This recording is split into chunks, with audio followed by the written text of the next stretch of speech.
Well, the global economy is in pretty good health, so says the International Monetary Fund. Now, in theory, economic growth should mean everyone benefits. So why is the gap between rich and poor wider than ever? Well, Owen Fairclough spoke to Max Lawson, Oxfam's income inequality specialist. I think it's clearly an inequality crisis that we're facing. You've got 8 men owning the same wealth as 3.6 billion people.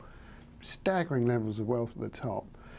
We just think the rich should pay their fair share. We think taxes on the richest are perfectly reasonable, and that's what the IMF said today. And that's what you need to do to make a more fair society, and a society where ordinary people have got enough money in their pockets, which at the end of the day is what fuels a growing economy. The thing that concerns me when I read about income inequality is that progressive countries like Scandinavian countries, Nordic countries and Germany, which always had a good record in income inequality, we're seeing income inequality rising there.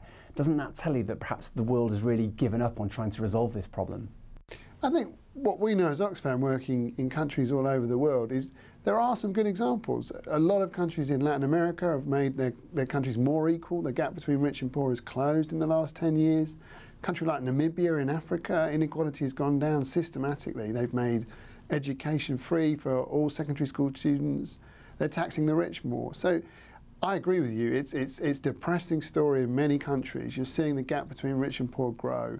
But inequality is a policy choice, and leaders are making the wrong choice. And I think people want more equal societies, and I think they're perfectly possible.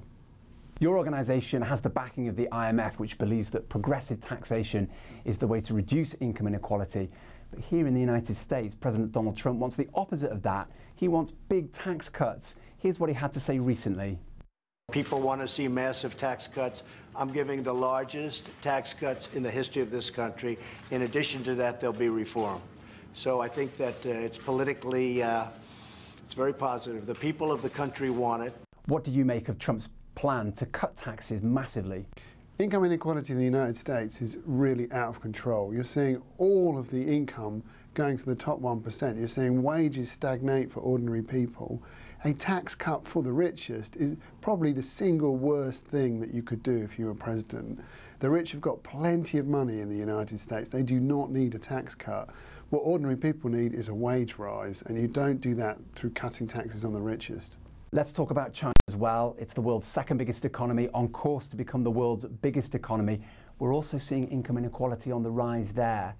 What can policymakers and leaders do to try and offset that problem?